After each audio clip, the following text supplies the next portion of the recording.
Yang ini lukso ini apa Indonesia? Lukso itu kemudahan dari Allah dalam beribadah kepada yaitu kepada Allah. Nah, di sini sebelum kita mulai ke bab selanjutnya, sebelum kita mulai ke bab selanjutnya, kemarin kalian masih ingat gak kita telah mempelajari apa? Tentang gibah. Nah, ya, tentang gibah. Siapa yang masih ingat apa itu gibah? Mengomongkan sesuatu yang buruk tentang orang lain. Ya, kita membicarakan sesuatu yang buruk tentang orang lain. Ada lagi? Siapa yang mau tentang gibah? Apa itu gibah? Ngomongin orang. Terus apa lagi sih? Tentang gibah? Iya, itu apa? Apa? Membicarakan kekurangan aib orang lain. Ya, jadi gibah itu sama aja kita membuli, membicarakan. Nah, itu tidak boleh. Kemarin kan kita sudah belajar gimana caranya kita menghindari gibah. Gimana caranya supaya kita tidak terpengaruh dengan ajakan orang untuk bergibah, yaitu dengan cara bertabayun. Ingat gak? Bertabayun. Apa itu tabayun? Mencari kebenaran. Mencari kebenaran, mencari kejelasan atau fakta yang sesungguhnya supaya kita terhindar dari gibah. Paham ya?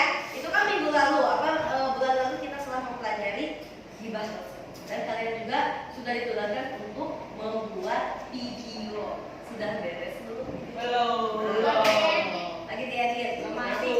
Hari Selasa semuanya harus sudah selesai tentang pembuatan video larangan bergibah. Ya. Oke, sekarang silakan dibuka bab 9-nya. Di sini kita akan mempelajari lukso. Apa itu lukso? Tadi yang ibu bilang Melakukan memberikan kemudahan dalam hal beribadah. Jadi Allah itu memberikan kita kemudahan dalam beribadah. Beribadah apa saja, Bu? Yang tadi yang Hafalan. bukan, ya. Tadi yaitu tentang sholat. Terus setelah sholat ada apa lagi? Puasa. Setelah puasa ada apa lagi? Zakat. Setelah zakat terus haji. Nih di sini bisa kalian lihat, coba sok bukunya keluarkan. Lukso itu keringanan. Kemarin kita telah menjalankan ibadah apa? Puasa sama zakat. Nah, itulah ada dua yang telah kita lakukan kemarin. Pertama, kalau lagi sholat, lukso ada keringanan nggak dari Allah? Ada. Kalau lagi sakit, sholatnya boleh ngapain? Duduk. Boleh duduk. Kalau nggak bisa duduk, tiduran. Kalau nggak bisa tiduran, sholatin. Nggak bisa tiduran, dengan isyarat. Kalau tidak dengan isyarat juga, disolat. Ya.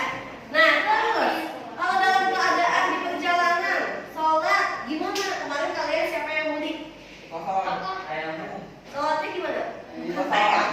Kayak bunga mengganti bunga. Di kosong. Kalau enggak di apa? Di jamaah itu menggabungkan dua waktu sholat. Halo. Ya, di jamaah itu menggabungkan dua waktu sholat menjadi satu waktu. Contohnya ada yang tahu? Maghrib dengan isya pintar. Ada lagi? Duhur dengan asar pintar. Kalau subuh bisa nggak? Tidak bisa. Subuh itu single, jomblo. Kenapa aku jomblo? Tidak punya pasangan. Jadi kalau sholat jamaah itu zuhur dengan asar ya, pasangannya harus zuhur dengan asar. Kalau asar sama maghrib bisa nggak? Maghrib dengan isya, yaitu pasangannya maghrib dengan isya. Tidak bisa zuhur dengan maghrib atau asar dengan isya, tidak bisa. Apa? Kalau jamaah sholat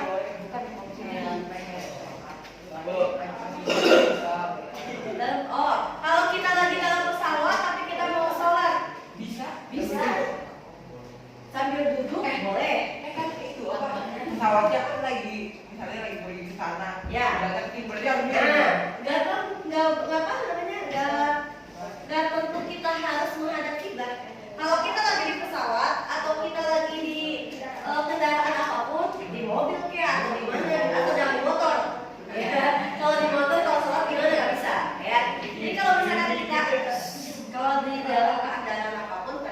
yang ditanyakan di dalam pesawat.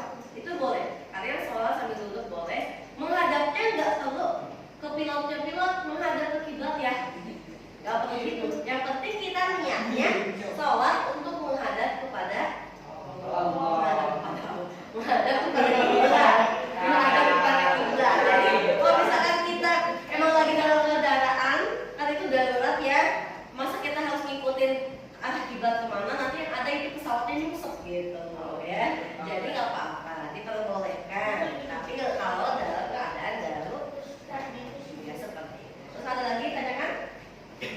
Kalau misalkan lagi jalan atau di mana tuh kita kalian kan hanya sama seperti kayak musafir, ya. Jadi dalam keadaan berjalan. Nah, kalau macet atau apa kayak kemarin kalian mudik itu bisa dijamak atau di kos. Tapi harus syarat-syaratnya itu lebih dari 81 km. Kalau dari sini ke Jakarta bisa nggak? Bisa nggak? Kalau dari sini ke Bandung? Bisa. Sudah memenuhi tanda-tanda atau syarat-syarat untuk melakukan jamak atau qasar, itu silahkan. Tapi kalau misalkan ada waktu untuk kalian istirahat di rest area dan bisa melaksanakan sholat pada waktu itu, nggak boleh ada niatan jam aja. Jangan. Kalau misalkan kamu berhenti nih di peristirahatan jam 1 siang, bisa sholat juga. Kamu sengaja jam aja nanti kalau udah sampai rumah. Nah, itu tidak boleh. Jadi harus dilakukan. Ya. Terus ada lagi kemudahan dalam berpuasa.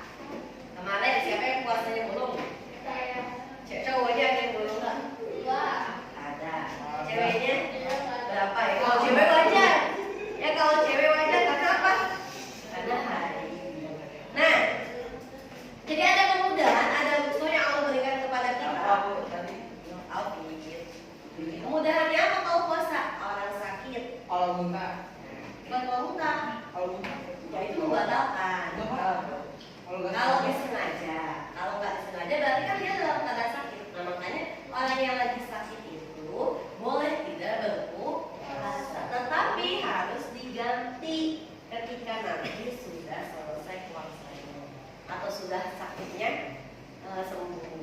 Terus yang apa lagi? Ibu melahirkan. Kalau yang melahirkan dalam keadaan nifas kan nggak boleh berpuasa, dalam keadaan haid kan nggak boleh berpuasa. Orang yang wajib membayar puasa itu gimana Bu? Yang udah balik ya wajib. Karena yang udah balik itu wajib berpuasa Ramadan dan puasa-puasa lainnya yang diwajibkan. Jadi wajib untuk membayarnya. Sama seperti kalian sudah pada balik, kalau kemarin tidak berpuasa, maka wajib untuk mengkodoknya atau menggantinya. Bu, kalau nenek kita yang lagi sakit, yang udah pikun, itu gimana Bu? Kan boro-boro mau mengganti. Nah, itu tidak apa-apa kalau misalkan tidak diganti dengan puasa, tetapi diganti dengan membayar fidyah.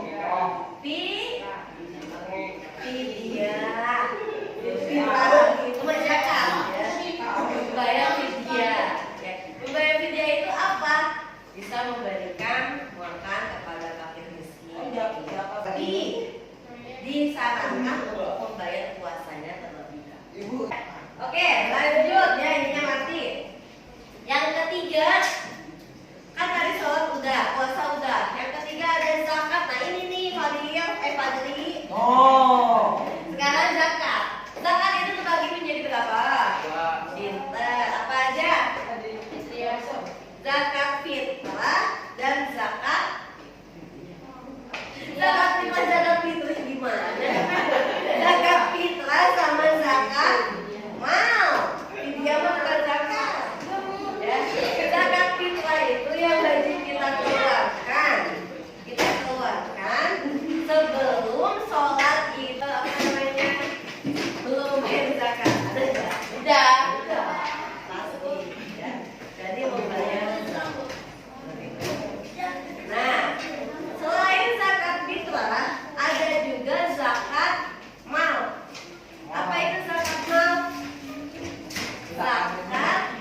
juga di Al-Quran, kemudahannya apa? Misalkan kalau kita lagi dalam keadaan sakit, kemudahan beribadah haji seperti apa? Kalau misalkan kita pakai kursi roda melakukan tawafnya seperti apa? Nah itu kalian yang harus cari, ya. Jadi nanti ibu akan bagikan 4 kelompok. Nanti kita membuat mind mapping dan membuat kayak marketplace gitu. Setelah itu kalian mengunjungi kelompoknya masing-masing. Setelah mengunjungi kelompoknya masing-masing, teman-temannya ada yang mempresentasikan, catat dan tanyakan. Ada 4 kelompok berarti. Kelompok pertama tentang sholat, kelompok kedua tentang zakat, kelompok keempat tentang puasa, dan kelompok keempat tadi ketiga, kelompok keempat yaitu haji. Kalian bisa mencari sumber lainnya, boleh di internet, boleh di buku-buku lainnya. Kemudahan. Jadi rukso itu kemudahan, ya. Kemudahan yang Allah berikan ketika kita beribadah tuh. Jadi sholat ada kemudahannya, puasa ada kemudahannya. Seperti itu. Sampai sini ada yang ingin ditanyakan? Hah? Ada yang ingin ditanyakan sampai sini? Tidak ada? Kalau tidak ada, ini juga ada.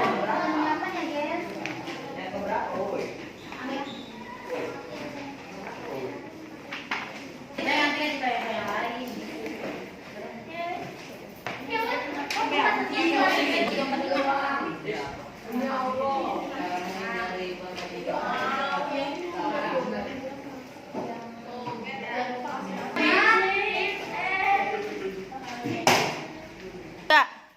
terima kasih untuk pembelajaran hari ini. Mudah-mudahan apa yang Ibu sampaikan bermanfaat. Dan nanti silahkan kalian diskusikan kembali. Pertemuan selanjutnya nanti akan ada presentasi setiap kelompok. Terima kasih untuk hari ini. Kita akhiri.